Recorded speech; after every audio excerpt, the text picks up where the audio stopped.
Olá, tudo bem? Bom dia, boa tarde, boa noite. Estamos aqui em mais um episódio da nossa Escola de Pais. Eu sou o André Costa, o seu anfitrião, e hoje estou recebendo uma pessoa muito capaz para falar de um assunto urgente na formação dos nossos filhos e nos valores da casa. Vamos conversar hoje sobre a importância do meio ambiente e também sobre consumo consciente com ele, promotor de justiça do meio ambiente e de saúde da comarca de Ipatinga, Dr. Rafael Pureza.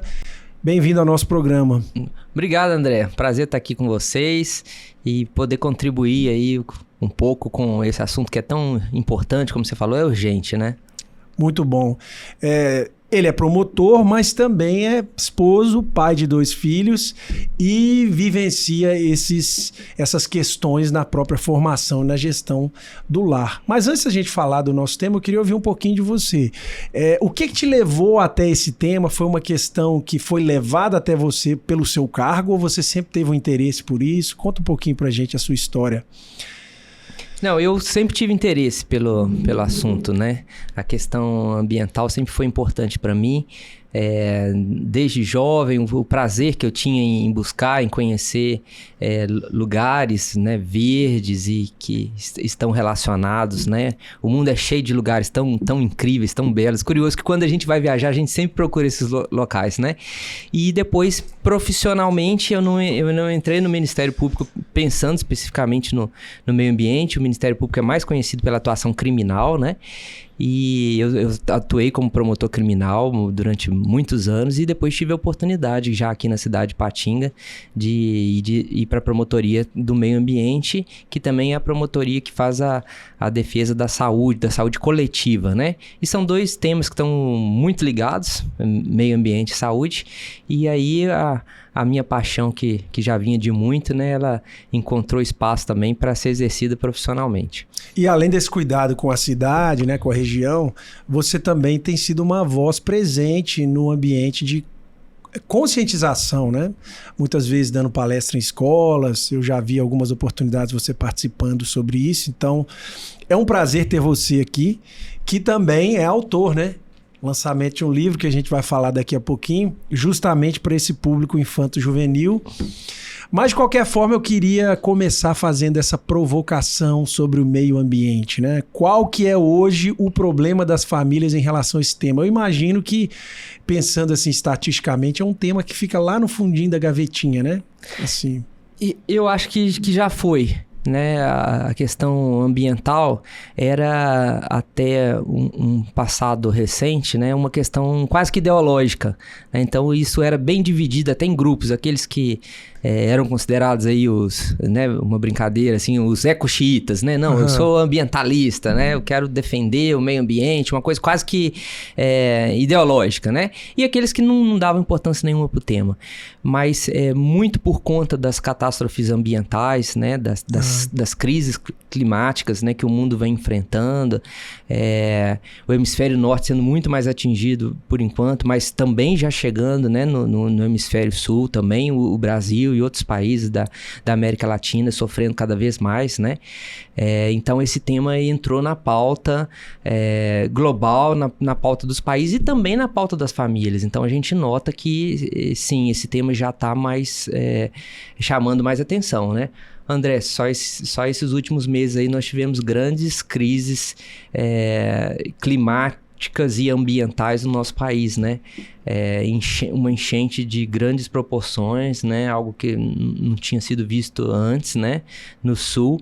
E agora nos últimos meses, né, queimadas que se espalharam pelo Brasil todo, né? Eu acompanho isso há anos e eu nunca tinha visto nada igual.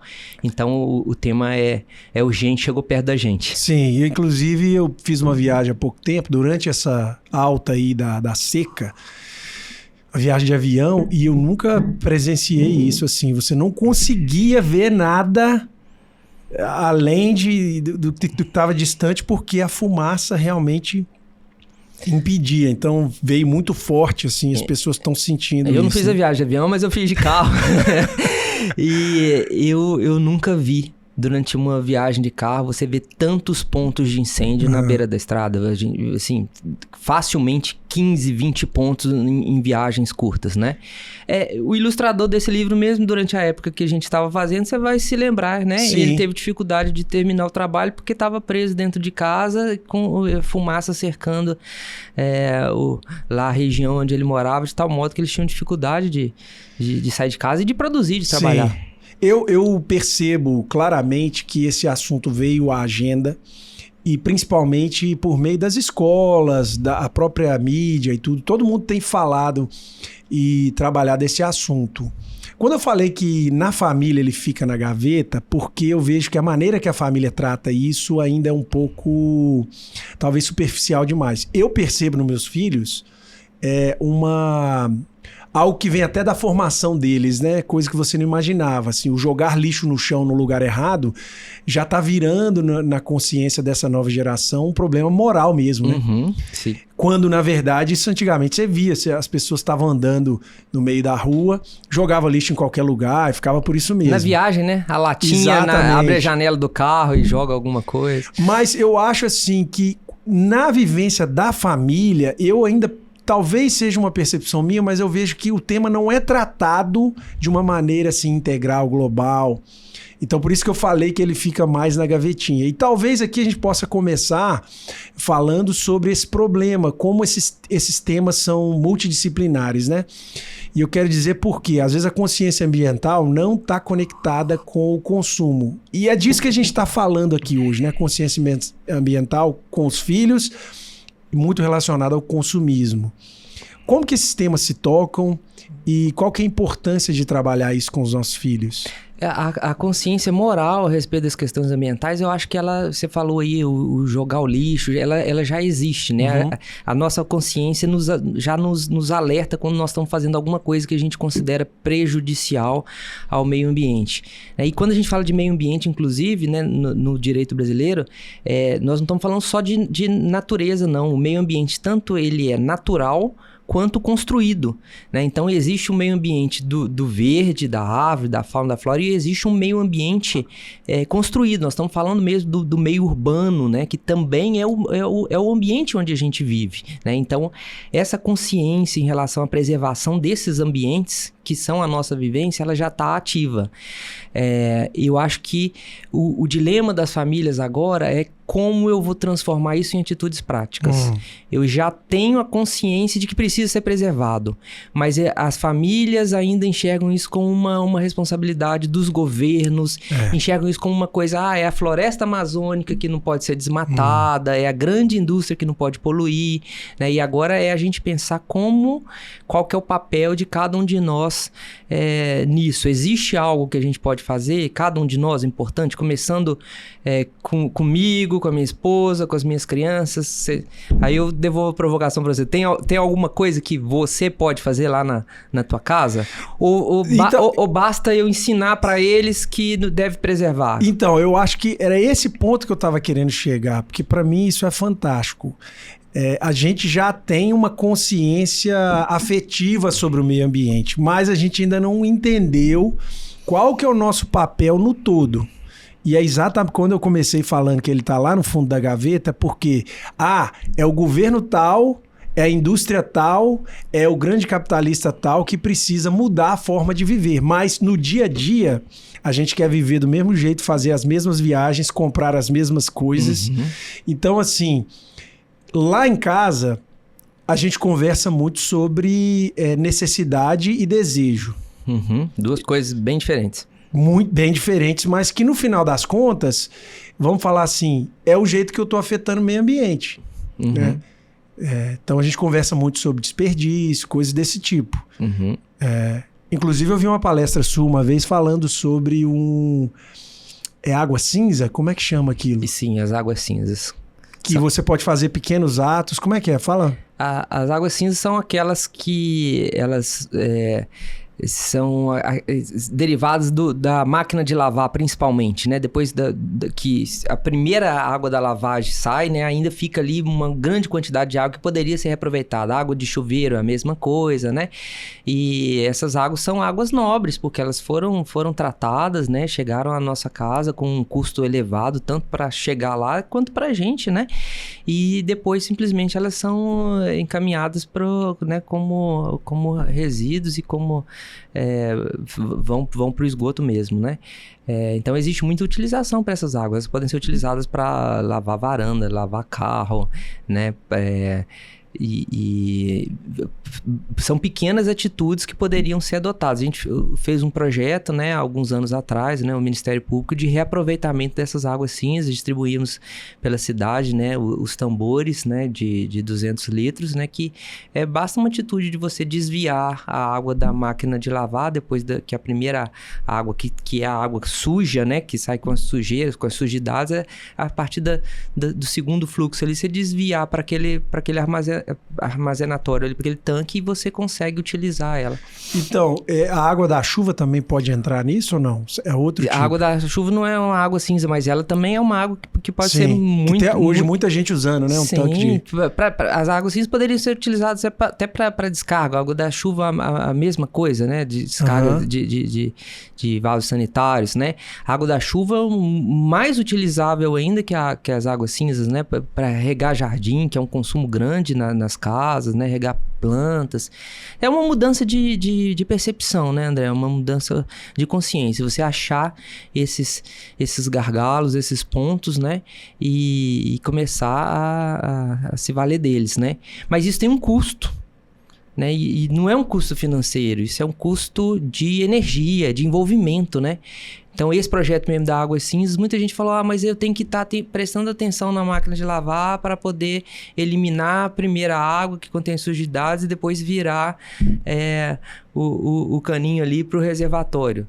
Sim, é o teu custo pessoal de poder contribuir alguma coisa diminuindo o consumo de água, né? A mesma coisa relacionada à reutilização e reciclagem, né? Nós produzimos dentro das nossas casas uma quantidade exorbitante de resíduos, né? Especialmente resíduos de plástico, resíduo de papel. Grande parte, quase 70% relacionados a embalagens. Tudo que a gente compra vem muito embalado. Caixas, plástico. As compras no mercado a gente vem cheio de sacolinha, né? O leite que você toma, a água que você toma, tudo é embalagens, tem embalagens PETs. E tudo isso poderia estar sendo separado, né? E destinado à reutilização e reciclagem. Mas aí a família precisa gastar um tempinho, né? Para separar isso, para triar, para colocar no local certo, né? Mas então, aí, sem querer jogar para o governo... Mas a gente minha família viveu um tempo no Canadá, né? Eu morei lá 6 anos, casei com minha esposa lá. Depois de casar a gente já viveu. E lá tem um sistema da municipal que é mandatório. Se você não fizer a coleta seletiva, você recebe multa. Então tem pelo menos lá 3 categorias, né? Aquilo que é metal, papel e plástico. Então era parte da nossa rotina. Você tinha as caixas lá, você tinha que tirar um tempo da sua semana para separar. Não tinha jeito. Nesse sentido aí, eu acho que um pouco da estrutura do município ou do estado facilitaria mais, né? Perfeito. A gente está atrasado na estruturação disso, né?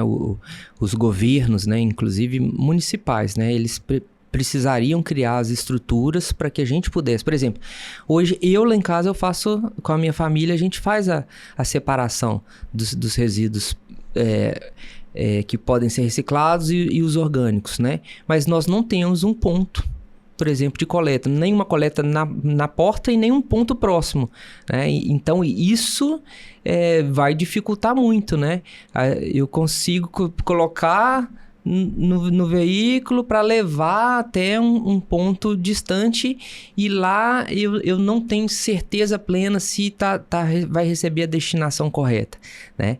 Então existe mesmo esse descompasso, né? Mas isso também não pode justificar a nossa omissão.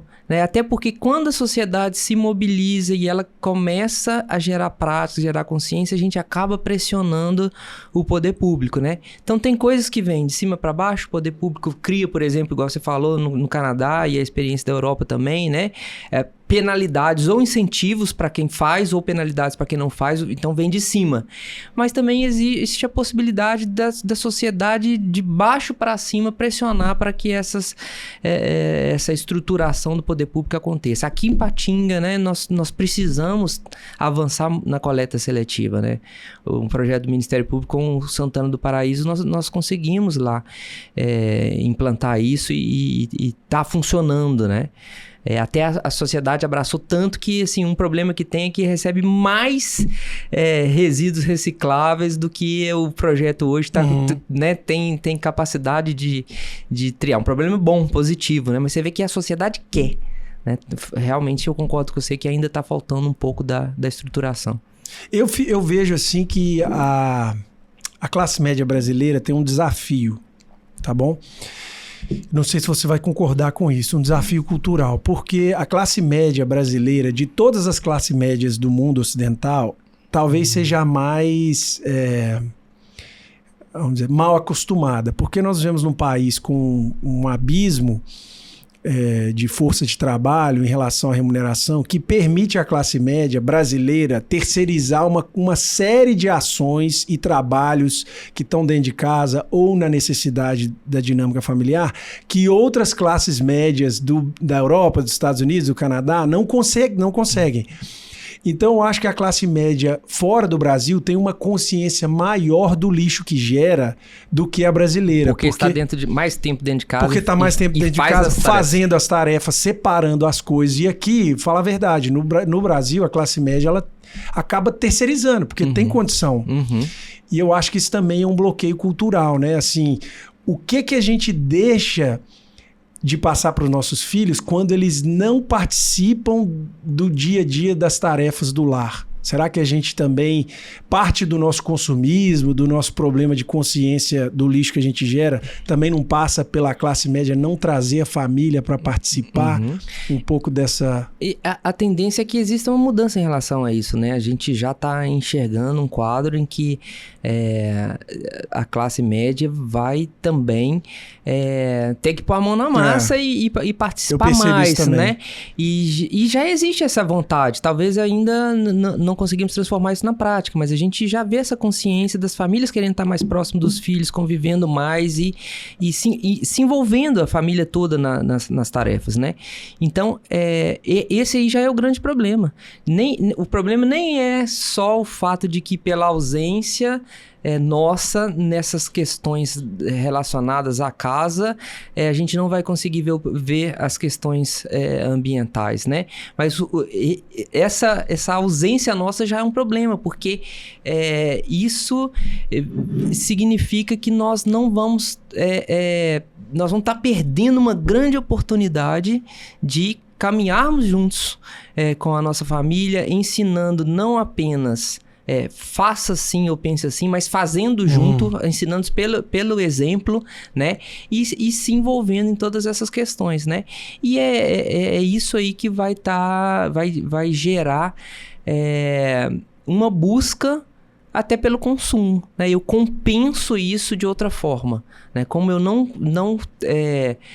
tenho tempo, como eu não tenho envolvimento, né, com a família, com as atividades da família, eu vou pagar por isso, né? Então eu compro isso, eu compro bens, né? Eu compro serviços, eu consumo mais para poder gerar compensar essa sensação, né? E aí a gente caminha para uma sociedade que, né, tem sido identificada aí nos últimos anos como uma sociedade de consumo, né? Se você pensar hoje, né, André, qual que é a maior característica da sociedade atual?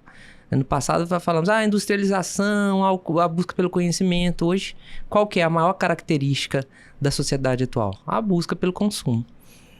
E as crianças, nossos filhos, eles também estão bem treinados nisso, né? Porque por onde você anda, eles estão pedindo alguma coisa, né? Me dá isso, me dá aquilo. Aquilo que eu falei para você sobre trabalhar com os filhos, a diferença de desejo e necessidade. Eu até falo brincando, né? Quando eu tô conversando com os meus seguidores ou falando sobre criação de filhos, eu falo que se você é pai ou mãe, você tem que levar o seu filho pro supermercado. Porque às vezes tem aquele conselho de prudência, assim, não leve seus filhos para o supermercado porque eles vão ficar pedindo coisa demais, você vai gastar mais. E eu penso que o lugar de você treinar eles a entender a diferença é justamente na hora de comprar, né? Eu sei que nem todo mundo consegue levar os filhos para o supermercado sempre, eu mesmo não consigo, mas sempre que eu posso, Leva eu todos? pego ele, levo todos. Vambora. Porque também é um tempo de conexão, né? Você dá uma tarefa para um para o outro, mas eu fico pensando muito nisso. Tá muito dentro da nossa cultura essa questão do consumo, né? Então, me fala um pouco aí o que a gente pode fazer. A nossa sociedade está vivendo o auge daquele momento que a sociedade consegue produzir em quantidade e até mesmo em qualidade, além das nossas necessidades, né? Isso começa desde lá da industrialização, né? Então teve um tempo que o mundo produzia assim, só o suficiente para satisfazer as necessidades mais básicas, mas agora tem excedente, né? Então esse excedente ele precisa ser vendido, precisa ser comercializado. Então foram criadas também diversas estratégias de marketing, né? Para aumentar o consumo e aumentar as vendas, né? E essas estratégias vão muito por convencer o consumidor, no caso a gente, né, de que a gente precisa de um produto, né?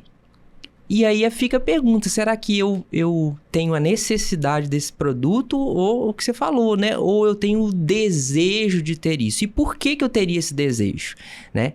Esse produto aumenta a minha qualidade de vida ou esse produto, ele mostra para as pessoas que eu posso adquirir esse produto, né? E esse ciclo, né, que vai a demanda pressionando os produtores criando demandas que não existiam antes, né? Levou a gente a esse ponto de que consumir é meio sinônimo de felicidade. Você já percebeu isso? Quando que as pessoas... De liberdade, de felicidade. As pessoas se sentem felizes porque elas podem comprar, né? E não porque elas podem usufruir. Chega num ponto que a gente compra até coisa que a gente não vai usufruir. Porque o simples ato de comprar, de você ver um produto chegando na tua casa, né? Hoje a gente compra lá e já fica lá, demora 2 dias para chegar com ansiedade, como se 2 dias fosse uma eternidade, né? E fica lá esperando, e toca a campainha e chegou o produto, né? A felicidade tá naquilo, né? No poder ter um produto que é a última moda, que é o último lançamento, que outra pessoa já tem, né? Eu tenho com as crianças aí, por exemplo, né? As meninas, eu tenho a pulseira que todas as meninas têm, mas a pulseira não vem sozinha, né? De tanto em tanto tempo eu tenho que ir lá e comprar mais um berlock para adicionar ele. Você cria uma demanda ali, né? Isso é uma estratégia de mercado e a gente engole essa estratégia e permite que os nossos filhos também estejam virando consumistas exagerados, né? De produtos que não são bem a necessidade, talvez nem eles tinham desejo, mas esse desejo foi criado, foi estimulado até por comparação. Então, uma outra coisa que a gente tem que fugir dentro das nossas famílias primeiro, achar que a gente é feliz porque pôde comprar, e segundo, que a gente tem que comprar porque o outro comprou e o outro tem. Mas isso é uma mudança de mentalidade muito forte, né? Porque eu vejo que naturalmente as famílias vão também se organizando em torno da compra e celebrando as grandes conquistas da família em torno da compra e das férias, né? Assim, e nem muitas vezes, é que eu acho isso interessante, não é umas férias contemplativas, né? A gente não tem assim muito comum na vida das famílias a ideia de umas férias assim... Não, nós vamos ter uma grande oportunidade de ir no interior de Minas Gerais e conhecer as nossas origens, né? Ou até mesmo, né, as famílias têm condição de sair do país. Não, nós vamos num museu tal, fazer tal coisa. Não, é assim, é o parque de diversão, é consumo. Sim, e assim, a gente normaliza isso e já é um lugar que você vai também para consumir mais. Ou consumo de bens ou consumo de atrações. Experiências, Sim, consumo de experiências. né? Então seria, na verdade, porque não adianta eu falar, você tem que ter consciência. Só que ao mesmo tempo, vamos lá, ao mesmo tempo, meu planejamento familiar é voltado para aquilo. Eu lembro agora de uma passagem, né, do apóstolo Paulo, que ele fala nas Escrituras, no Novo Testamento, ele fala assim, você deve buscar uma vida tranquila. Uhum. E eu acho que isso tem um significado para a nossa geração muito profundo, porque normalmente a gente pensa em tranquilidade assim, em relação à guerra, em relação ao temperamento, mas o consumismo gera uma vida complexa, conturbada, complexa, né? Intranquila, né? E quando a gente pensa em simplicidade e singeleza, são palavras que hoje elas têm até um aspecto meio negativo, né? Quando a pessoa tem uma vida simples, às vezes até isso é enxergado de forma negativa, como olha, ela não tem condições, ela não pode, né? Quando na verdade uma vida simples deveria ser uma vida que a gente precisa de menos coisas para sentir que nós temos qualidade, que nós estamos vivendo bem, né? Que o ambiente familiar tá pacificado, né? Quanto mais coisas, mais estruturas, mais bens a gente precisar, mais a nossa vida vai ficando tumultuada, né? É desapego, né? Você carrega menos coisa. Exato, e isso também é característica da sociedade brasileira atual, né? Especialmente, né, a classe média aí que você mencionou, né? Tudo é um grande evento, tudo precisa ser grandioso, tudo precisa ser rebuscado, né? Vamos pensar aí, começando pensando nas festas infantis, né? Aquela festinha que a gente teve a oportunidade de viver na nossa infância, né? Ela já não existe mais. Festa raiz. Hoje assim, você precisa ter um tema, você precisa ter uma decoração, você precisa ter um alimento que não basta ser gostoso, ele tem que ser único, ele tem que ser diferente, ele tem que arrasar, ele tem que encantar, então... A festa de 15 anos da década de 90 virou a festa anual da nossa época, né? Tipo assim, a festa verdade. Que era o ápice na década de 90, hoje é o básico. Exatamente. Mas conta pra mim a experiência que você teve lá em Portugal, quando você... passou um tempo lá até pelos seus estudos com a sua família e você vivenciou uma festa infantil lá. Talvez isso vai ajudar aí quem está nos ouvindo a entender um pouco dessa... Eu tive essa oportunidade com a minha família, né, de morar em Portugal durante o tempo que estava fazendo mestrado, justamente na área ambiental e pensando muito sobre essas questões de consumo, porque esse exagero no consumo não é uma questão de renda. Né?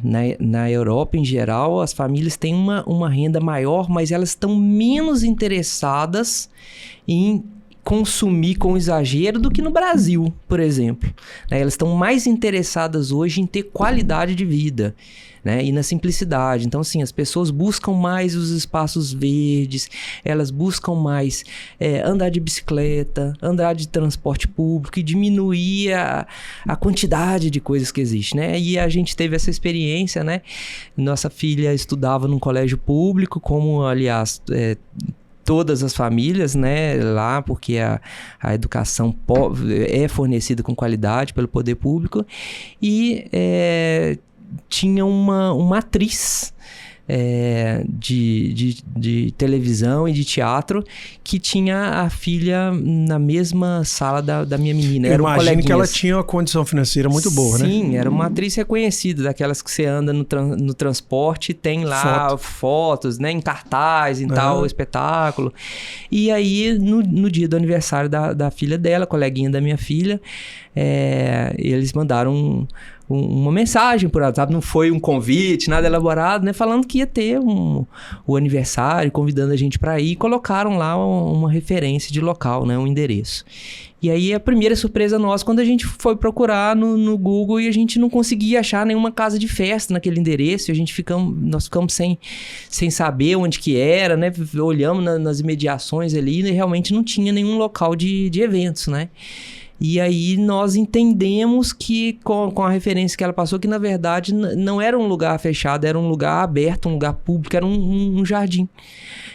Que existe quase que um canteiro central entre duas avenidas, um espaço arborizado, onde tinha um parque infantil. Então a gente entendeu que era ali, fomos para aquele local, né? E ali nós nos deparamos com uma coisa mais deliciosa, encantadora, né? Talvez a melhor festa infantil que a gente pôde ir, né?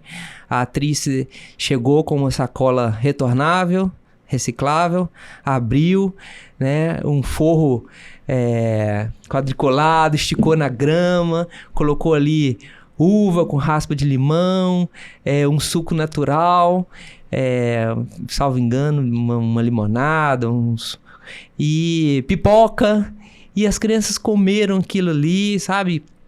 E com a maior alegria, com a maior agitação, conversaram, depois brincaram no parquinho, não sentiram falta de nada, com muita alegria, sabe? E foi assim um momento, nós nos sentamos no chão junto com ela e com outros 2 ou 3 casais de pais que estavam lá, e conversamos e trocamos experiências e rimos também. Então foi assim, realmente uma festa de aniversário, né, que foi incrível e ficou marcante, né? E um detalhezinho no final ainda me chamou a atenção, né? Me chamou a atenção do nosso exagero até como brasileiros, né?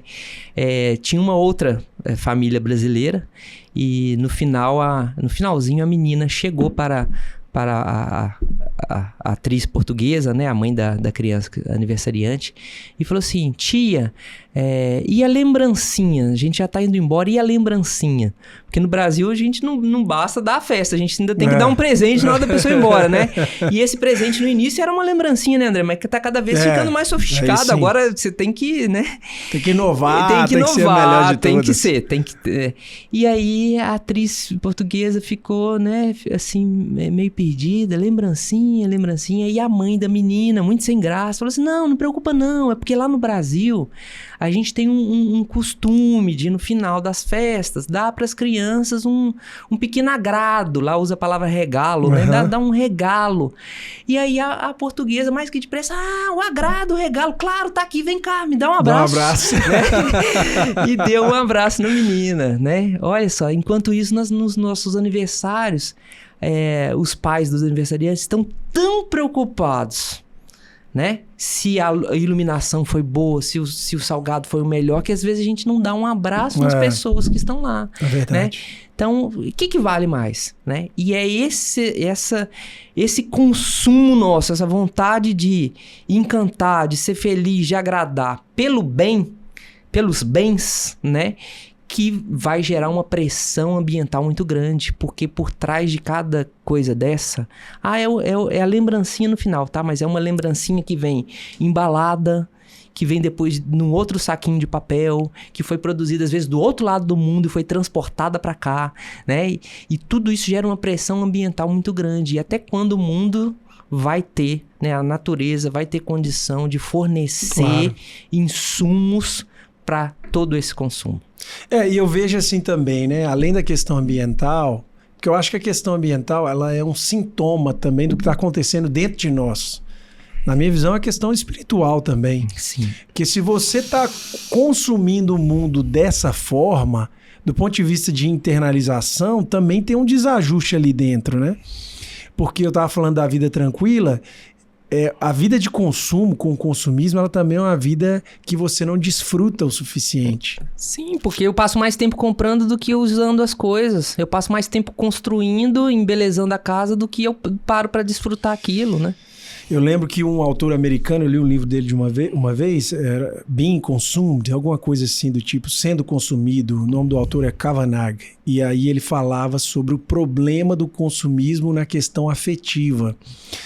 E ele falava assim do afeto que as pessoas tinham com a posse antes da sociedade consumista, porque você tinha alguma coisa e você precisava cuidar dessa coisa a ponto de você criar uma memória afetiva com o tempo e o espaço, ou seja, eu possuo uma roupa, eu preciso cuidar dela, eu preciso zelar por ela, eu possuo um móvel, aquele móvel antigo que está na casa lá dos nossos avós, né, que está lá por gerações, que todo mundo cuidou dele.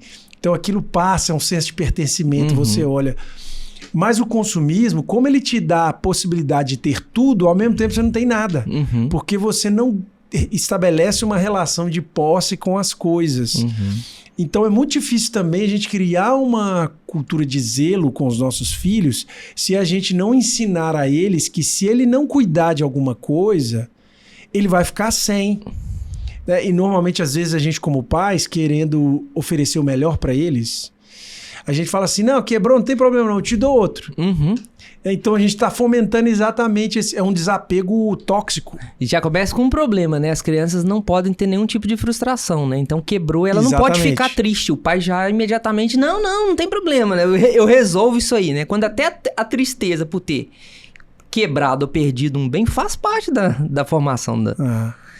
E aí vem essa outra questão, né? A substituição. Às vezes estamos chegando num tempo que às vezes é mais barato eu trocar um produto do que eu consertar ele, por exemplo, né? É mais barato em algumas circunstâncias, eu ter mais bens do que eu limpar eles, se não de valor, mas pelo menos o custo de eu ensinar para o meu filho que ele tem que limpar o tênis. Às vezes, para mim, é mais eficiente eu deixar ele consumir aquilo até o fim do que preservar. Vai me dar mais trabalho isso, né? Então, aí que entra o nosso envolvimento com a questão ambiental, né? E, às vezes a gente pensa na questão ambiental muito longe da gente, mas com esses exemplos a gente está trazendo ela para muito mais perto, para o nosso dia a dia, né? É porque não adianta a gente só falar da questão ambiental sem mostrar para os nossos filhos o custo existencial de tornar o planeta um lugar mais habitável, né? Sim. Eu vejo muito isso, a quantidade de roupa que as famílias compram para os filhos, brinquedos, sem contar que assim, um amontoado absurdo de plástico também, né? Brinquedos infantil e plástico hoje em dia quase que... Sim. Então, a quantidade é outro problema, né? Quantos pares de roupa eu preciso, quantos pares de tênis, quantos brinquedos são necessários, né? Ou quantos eu consigo utilizar, né? Será que nós conseguimos utilizar a maioria das coisas que a gente tem, né? Eu tô falando de mim, né? Porque nós vivemos dentro desse padrão, né, André? É difícil também nadar contra a corrente. E por isso que é um exercício que começa na cabeça, né? É a gente pensando se nós não estamos sendo arrastados por isso. Então, se eu abrir meu guarda-roupa hoje, talvez eu vou encontrar camisas que nunca foram utilizadas, né? Que estão lá há semanas ou há meses. Isso é sintomático, né? A minha capacidade de comprar, às vezes, é maior do que a minha capacidade de utilizar, né? Eu preciso realmente disso? Por que eu estou fazendo isso? Qual parte disso, da minha compra e do consumo, não é para mim, mas é para o outro também? Sim. Uma necessidade de mostrar para a sociedade quem eu sou e o que eu posso comprar e qual marca que eu posso ter, né? Você citou aí um autor americano, né? E tenho também um sociólogo polonês, né? Zygmunt Bauman, e ele escreveu muito sobre isso, né? Quase profeticamente, mostrando que a sociedade que a gente vive, né? É uma sociedade que ela busca o consumo, né? Ela busca a aquisição de produtos, porque no final das contas, nós é que somos o produto que está na vitrine. Então eu me encho de produtos, de bens, de serviços, eu visto assim, eu tenho esse relógio, meu filho tem esse brinquedo, eu tenho esse carro, porque eu preciso mostrar na vitrine, que são as redes sociais, né? Exemplo, por exemplo, eu preciso mostrar no Instagram onde que eu como, qual restaurante que eu vou, onde que eu passo férias, a festa que eu tenho, quem foi o decorador da minha festa, né? Para que as pessoas me consumam. Então, no final das contas, nós estamos consumindo para, no final das contas, a gente ir para a prateleira. Então, a gente precisa pensar sobre isso. É o que eu quero? Né? Você quer que, por exemplo, seus filhos, que são muitos, né, eles estejam lá nas prateleiras das redes sociais para as pessoas consumirem ele, né, para as pessoas olharem e falarem, olha, vale a pena esses meninos aqui por causa disso. Olha, né, as vantagens que eles têm, que eles oferecem. E é verdade, a gente acaba virando um produto. É curioso que nesse livro que eu citei, do Kavanagh, ele faz essa provocação. Ele fala assim, ó, só existe 2 jeitos de você viver, né? Ou você é um consumista ou você é consumido. E aí ele fala assim, se você é um consumista, você vira produto, mais ou menos essa ideia, e você vai ser consumido para o mal. Uhum.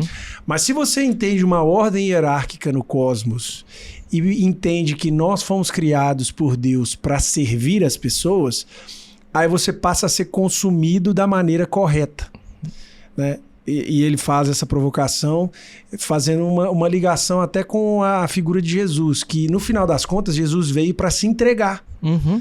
Né? Então assim, ele viveu uma vida simples para servir ao outro. Uhum. E ele falou assim, você também precisa ser consumido assim. Isso traz uma nova perspectiva na maneira que a gente trata até a economia, né? Porque ele fala assim, olha, na visão do mercado, do liberalismo, por exemplo, é a visão da escassez. Não está faltando coisa e porque falta coisa, elas ganham um valor. E ele fala assim, na visão do cristianismo, não falta nada. Porque até aquilo que você não tem é uma oportunidade para você se conectar com Deus. Uhum. Né? E eu acho isso muito rico. A plenitude e o enchimento não vem propriamente das coisas que nos cercam, que a gente adquire, né? Exatamente. Então também eu acho que entra um senso de identidade da família. Porque é o que você falou, a gente acaba sendo consumido pelas outras pessoas porque a gente se coloca nesse lugar de preenchimento da alma, né? Eu tenho que ser alguém. Uhum. Aí você começa a... É o contrário da vida tranquila que eu mencionei. Uhum. Você começa a criar um tanto de problema para resolver uma coisa que isso nunca vai resolver, né? Uhum. E aí o problema começa, né? Vira um ciclo, né? Eu já vi, assim, crise de pessoas, por exemplo, que fazem dívida porque tem que comprar roupa assim, assim, assado, porque vai passar férias em tal lugar e tem que usar uma roupa todo dia diferente e tem que postar todo dia diferente uma roupa. Cara, isso não é uma vida tranquila, né? Não é.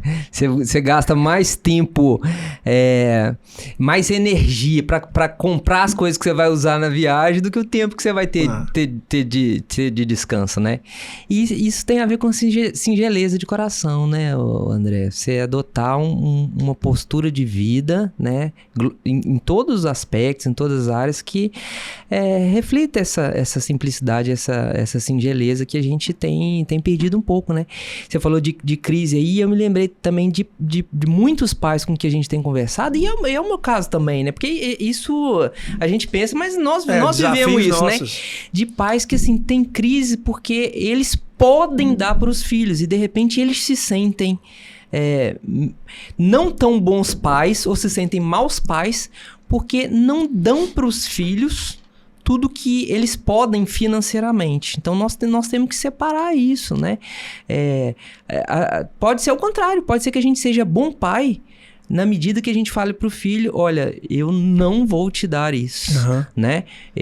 Não é porque você tá deixando de dar que você se tornou ruim, né? Pelo contrário, você tá contribuindo a médio e longo prazo com uma percepção e um desenvolvimento muito mais saudável do seu filho, que ele não precisa ter tudo que você pode comprar, ele precisa ter aquilo que é importante, que é saudável, que é bom, que vai acrescentar para a vida dele, né? Então, às vezes, eu como pai falo assim, nossa, eu poderia dar para o meu filho financeiramente, eu tenho condição de comprar aquilo que a coleguinha, que a menina tem, né?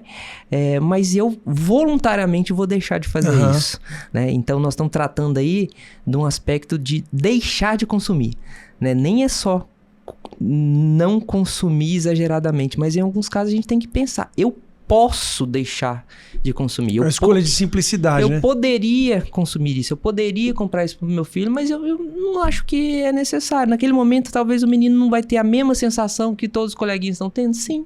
E é bom, de repente, ele entender isso, né? Que a família até poderia comprar, mas fez a opção por não ter aquilo. Aí você está ensinando sobre prioridade, sobre o que é necessário, né?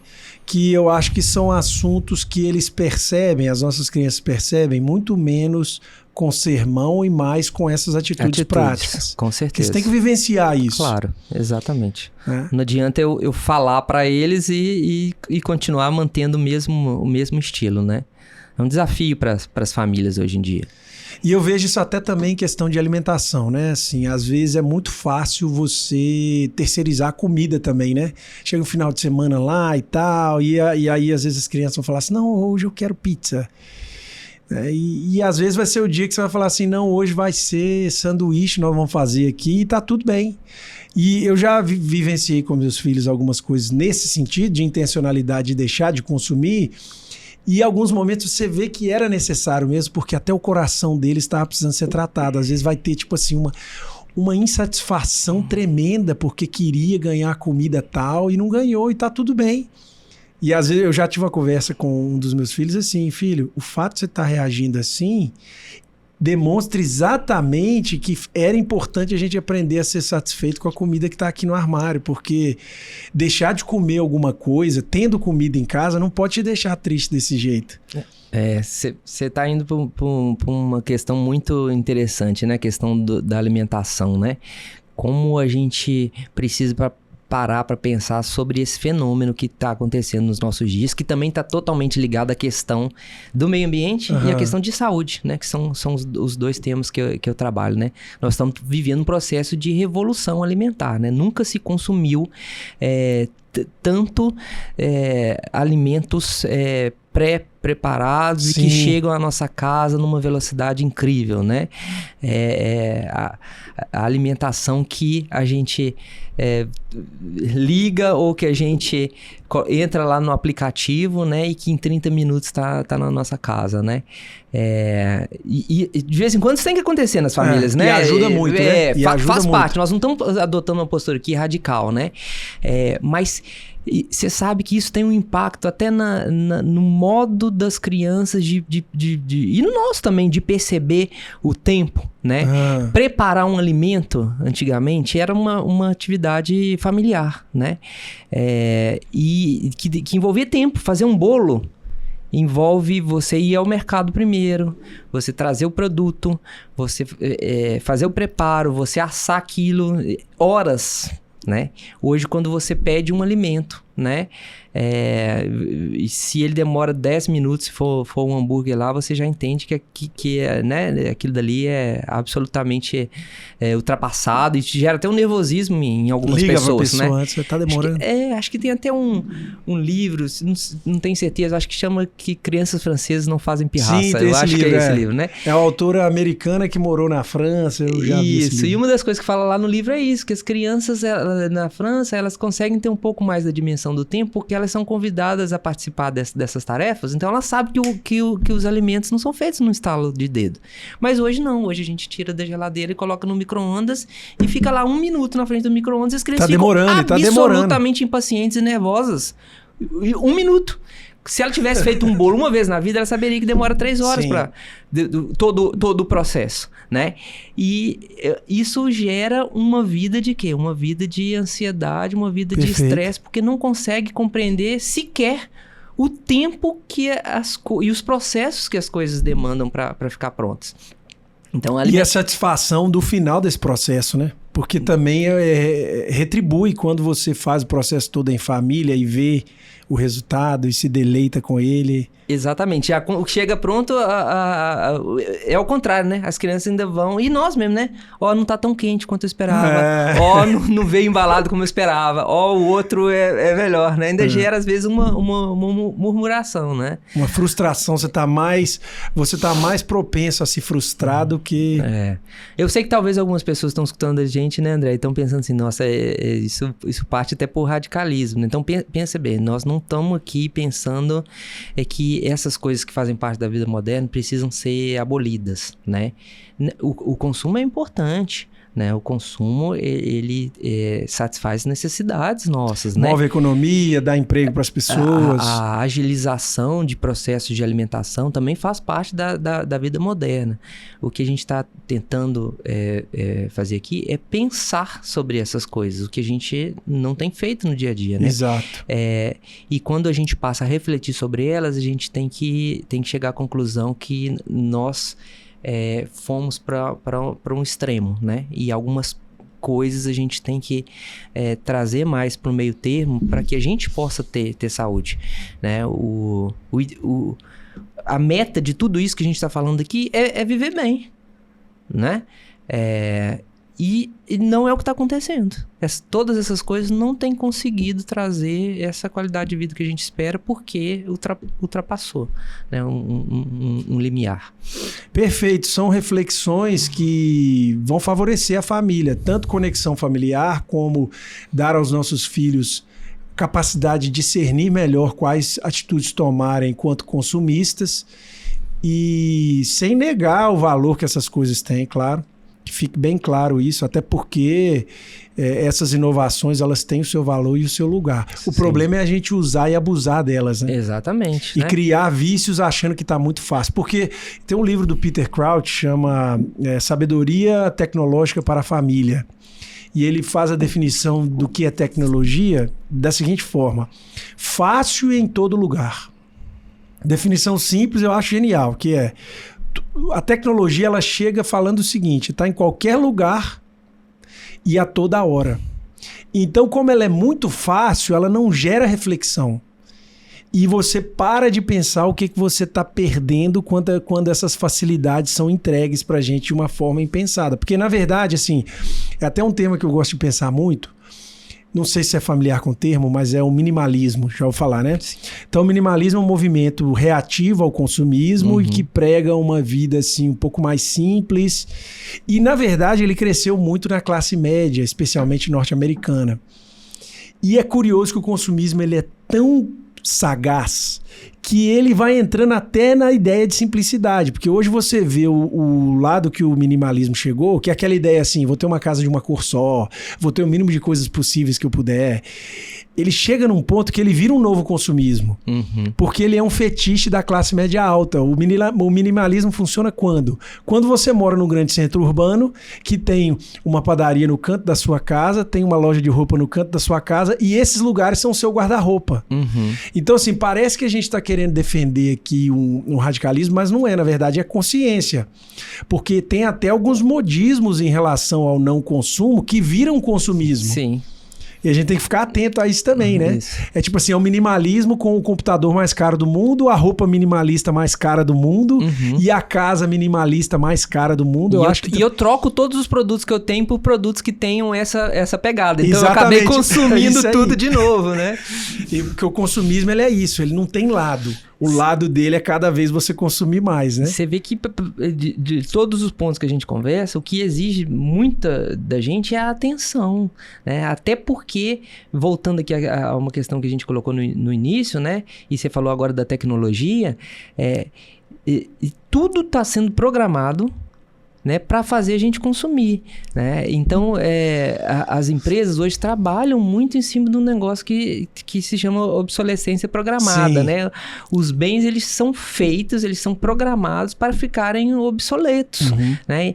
Então, a cada ano é lançado um celular novo, né? Então você tem hoje esse celular e amanhã, no ano que vem, vai ser lançado um que tem mais funcionalidades. Eles já poderiam até te dar isso hoje, mas eles estão segurando isso para lançar no próximo modelo, para você desejar aquele outro, né? E além disso, o que você tem, se você não trocar em determinado tempo, ele vai ficar obsoleto e eles vão deixar de atualizar. Então, a gente acaba também sendo induzido e forçado, né? Um pouco pela pressão estética, pela pressão das funcionalidades e um pouco até porque, de propósito, o mercado cria esse beco sem saída que você acaba tendo que consumir. Então, isso exige realmente uma atenção reflexiva nossa o tempo todo, né? Até a tecnologia que veio para facilitar e às vezes encurtar o caminho, né? Ela pode ser uma armadilha para a gente. É verdade. Também. Muito bem colocado. Eu fiquei lembrando da sua fala no começo. Você disse que sempre gostou de verde. E às vezes eu penso isso também na relação familiar. Muitas vezes o verde não faz parte do dia a dia das famílias urbanas. Na sua visão, até que ponto também essa consciência ambiental passa por um despertar para as atividades nesses lugares? E o que você diria assim, para as famílias que até valorizam lá o governo, cuidar a mata, mas não estão gastando tempo para inserir os filhos dentro desses ambientes assim? Eu diria para as famílias e para mim também que nós estamos perdendo um tempo muito precioso, né? Essa oportunidade de os pais estarem com os filhos num parque, numa área verde, sentarem, às vezes em silêncio, né? A vida nossa não tem silêncio mais, André. Você já percebeu isso? Né? E lazer hoje é fazer alguma coisa. Né? Quando você pensa em lazer, eu vou fazer alguma coisa. A gente já não pensa em não fazer mais, né? Então, assim, a mensagem assim, é que nós estamos desperdiçando um tempo precioso, né? Nós não vamos ter os nossos filhos para sempre e eles não nos terão para sempre, né? Dentro de casa, a gente deveria. E Ipatinga, né? É uma cidade que ainda fornece essas possibilidades, Sim. né? Nós temos um parque maravilhoso, né? No coração da cidade, acessível. Nós temos outras áreas verdes, nós temos praças. Turismo rural. Sim, nós temos uma zona rural que pode ser descoberta, né? Quase que em todos os bairros de Ipatinga nós temos um cantinho, né? Então a gente deveria aproveitar essa oportunidade. Não são todas as cidades que têm. Eu já estou fazendo aqui uma divulgação antecipada, né? Nos próximos meses vai ser inaugurado mais um parque em Santana do Paraíso, que né? Legal. Um parque que vai ficar lindo, né? Um espaço público, aberto, verde, sabe? Bem cuidado, né? Fruto de um trabalho do Ministério Público aí com os empreendedores, né? Ipatinga nos próximos anos também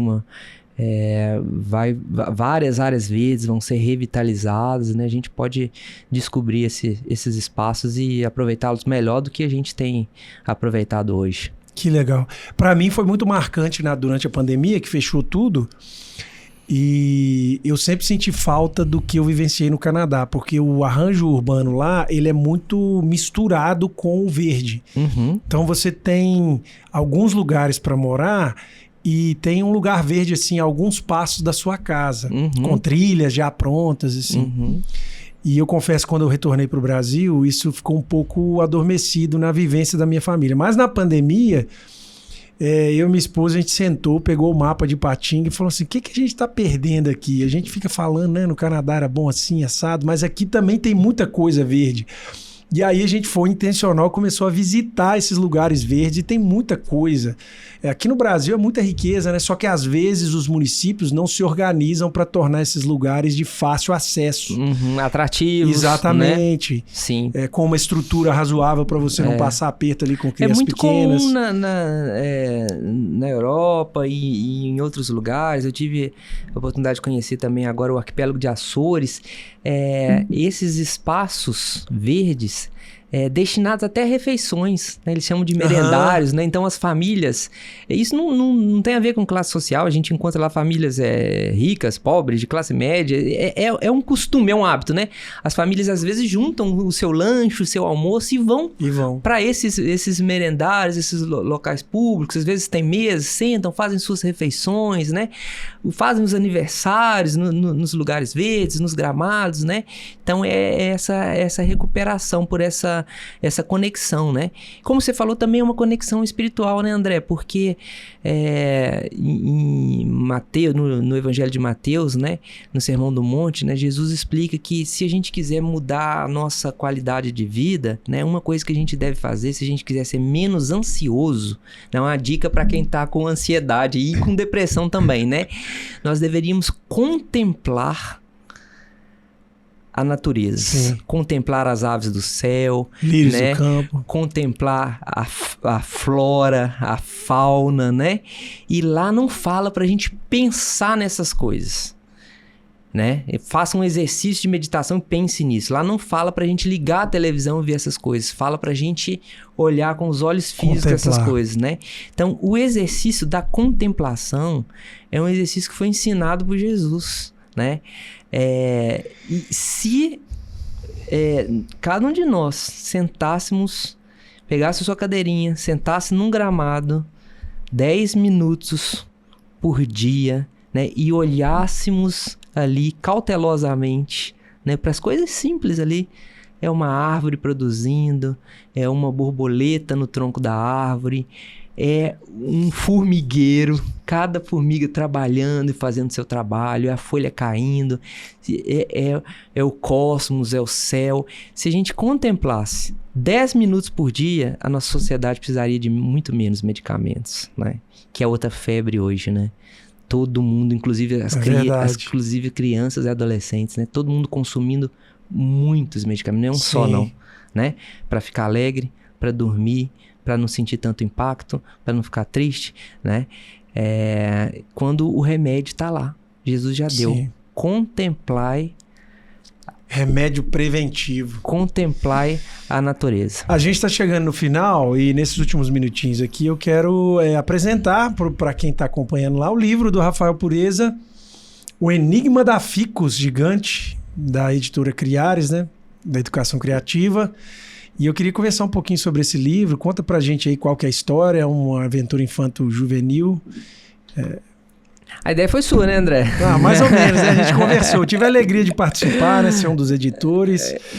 Mas com certeza a ideia inicial não estava nem perto do que você conseguiu fazer, assim, com a sua criatividade, né? Foi maravilhoso. Eu sou grato ao desafio que você me colocou, né? Nesse momento que a cidade está fazendo 60 anos, de construir aí uma história que levasse os leitores aos bens naturais, aos bens históricos da cidade de Ipatinga, né? O que Ipatinga tem de tão legal aí, né? Então a história é uma história infanto-juvenil, né? Onde que 3 jovens aí precisam se unir, unir seus esforços aí, seus conhecimentos, né?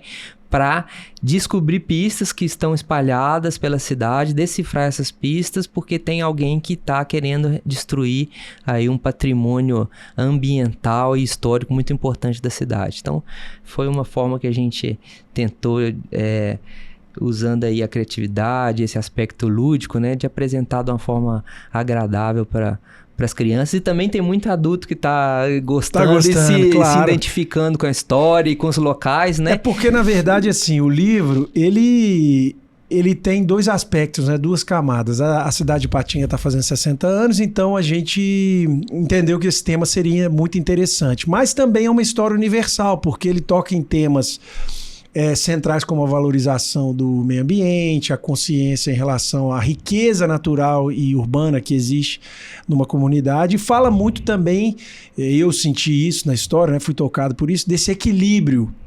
Inclusive é uma provocação que eu gostaria de fazer, né? A gente como pais quer sempre trazer conteúdo sobre a questão do ambiente para os filhos, mas eu vejo que tem muitos extremos, né? Ou aqueles que banalizam o tema, ou aqueles também que se confundem um pouco em relação ao propósito da busca por um consumo consciente e também o cuidado com o meio ambiente. A minha dor é a seguinte: ou o tema do meio ambiente é balela, né? Não liga para isso, não tem nada a ver, ou então ele vira um super tema que tem que estar acima de tudo. Eu não quero que meu filho cresça com uma culpa assim, não, o ser humano não podia existir no mundo, que a gente que é o problema. E muitas vezes algumas abordagens são assim, sabe? Seria melhor se o ser humano não tivesse aqui. Não, pera aí, gente, calma. Eu concordo com você, né? A gente tem que estar atento com esse dilema. Eu entendo, assim, que o Criador, ele fez o planeta e os recursos naturais para o homem, e não o homem para os recursos naturais, tá? Então, assim, em primeiro lugar, eu acho que realmente está a dignidade humana, né? Mas os recursos foram feitos para o homem utilizar, não para ele destruir. Claro. E aí que está o ponto de equilíbrio, né? Sempre que eu uso, né, eu tenho que considerar a perspectiva de suporte do planeta. O meu uso hoje vai permitir que o meu filho e o meu neto também utilizem do mesmo bem? Então, esse que é a questão do equilíbrio. Eu posso usar, eu devo usar, eu devo consumir, mas eu devo ter também essa consciência de que depois de mim vem gente, né? E essa gente é gente como eu, tem a mesma dignidade que eu e vai precisar dos mesmos recursos que eu. Então vamos tentar aqui com um exemplo, construir 2 extremos para ver se a gente consegue chegar no meio. Me ajuda aí. Um extremo, né? O consumo dos nossos combustíveis fósseis, uma energia não renovável, né?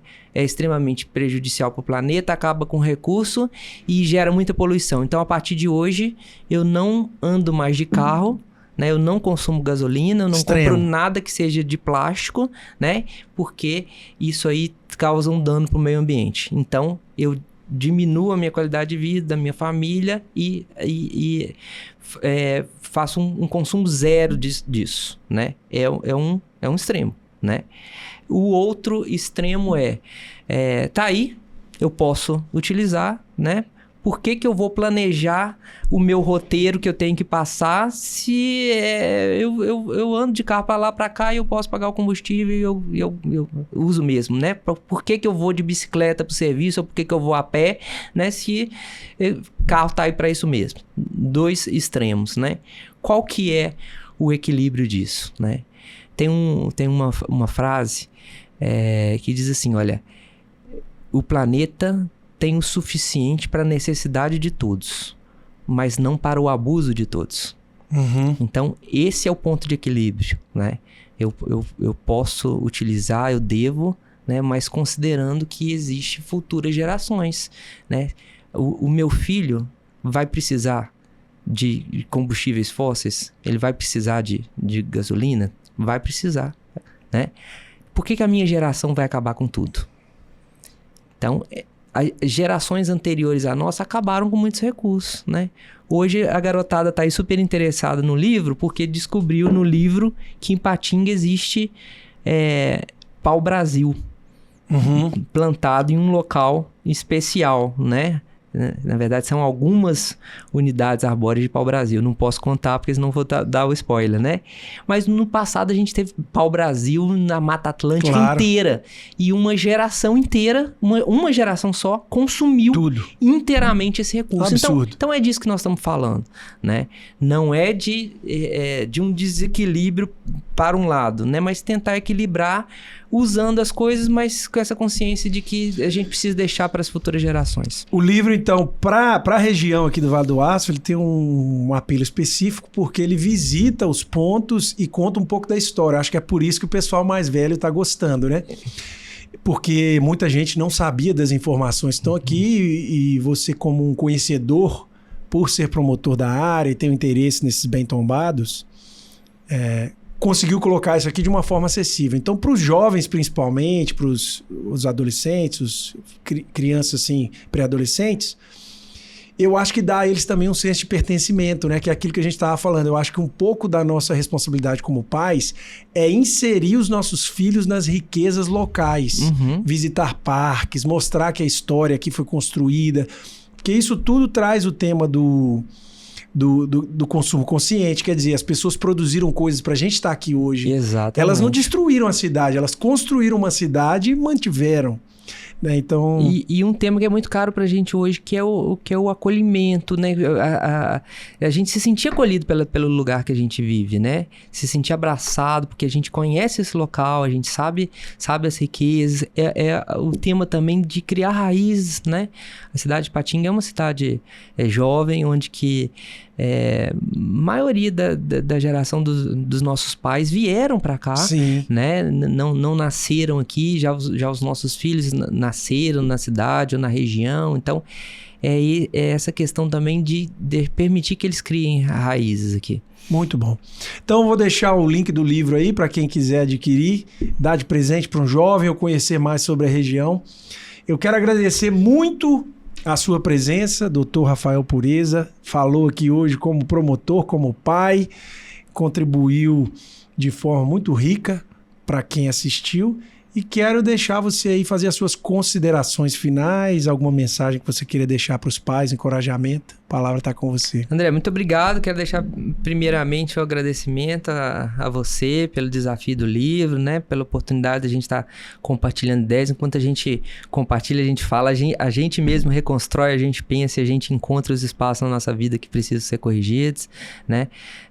Uma parabenização, o trabalho excelente que o Colégio Educação Criativa tem feito, inclusive nesse tema, né, de gerar consciência ambiental, consciência sobre qualidade de vida, né, para os nossos filhos, entrando em todas as famílias, né, e para as famílias em geral, né, deixar aí essa ideia, né, que às vezes algumas pessoas acham que é até um pouco inocente, né, de que tem jeito, né. tem um custo da gente fazer isso, mas tem jeito da gente associar as duas coisas, né?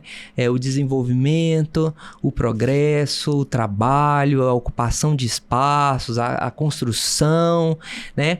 E ao mesmo tempo a preservação daquilo que a gente tem de tão legal nessa cidade, né? Que é o verde, são as áreas públicas. Então, eu acredito nisso, né? Na possibilidade. Quando a gente cuida disso, a gente está cuidando da gente mesmo, em primeiro lugar, né? E cuidando de alguma coisa que o Criador fez. Claro. Né? Então, quando a gente reconhece que isso que a gente está falando, a natureza foi criada por Deus, e quando a gente ama o Criador, a gente passa a amar também essas coisas e nos sentir responsáveis por cuidar delas. Então, eu acho que com um pouquinho de custo e envolvimento nosso é possível casar essas duas ideias, né? E o convite para todas as famílias para abraçarem ainda mais, usarem esses espaços que a gente tem na cidade, né? Conhecê-los, né? E eu tenho certeza que isso aí vai ser muito positivo para o nosso ambiente familiar. Eu gostaria também de dizer assim, às vezes a polarização do nosso tempo, ela acaba cegando a gente sobre a relevância de alguns temas, né? Lados políticos vão pegando alguns temas e criando mais raízes com esses temas, e a gente pensa assim, se eu entrar nesse tema, eu estou mudando de lado político. Exatamente. Isso acontece dos dois lados, né? Lembrar aí para quem está assistindo, principalmente os pais cristãos, que lá em Gênesis, Deus deu uma missão à humanidade que é cultivar e guardar. Então, na verdade, o tema do cuidado com o meio ambiente está lá na Gênesis. E a gente precisa resgatar esse tema como um exercício espiritual, de forma equilibrada e de forma que a gente crie esse legado para os nossos filhos, para que eles consigam cultivar e guardar o mundo da forma que Deus deseja, para que a gente consiga, afinal de contas, ser sal e luz nessa terra, né? E expressar a luz do Criador por onde a gente passar, deixando um cuidado responsável com o nosso meio ambiente e, acima de tudo, expressando, né, essa visão generosa sobre aquilo que a gente tem, porque essas coisas todas se conectam. Então, quero agradecer mais uma vez, desejo muito sucesso aí nos seus projetos, para o bem da nossa região, como promotor e também como pai, que você continue alcançando sucesso e êxito nos ótimos filhos que vocês têm criado, e que Deus abençoe vocês. É isso, pessoal. Terminamos aqui mais uma vez o 6º episódio. Espero que essa conversa tenha ajudado você a refletir sobre questões relacionadas ao meio ambiente, ao consumo consciente. Quero pedir você para dar o like aqui nesse botão e também para compartilhar esse vídeo com o máximo de pessoas que você puder. A gente se vê numa próxima oportunidade.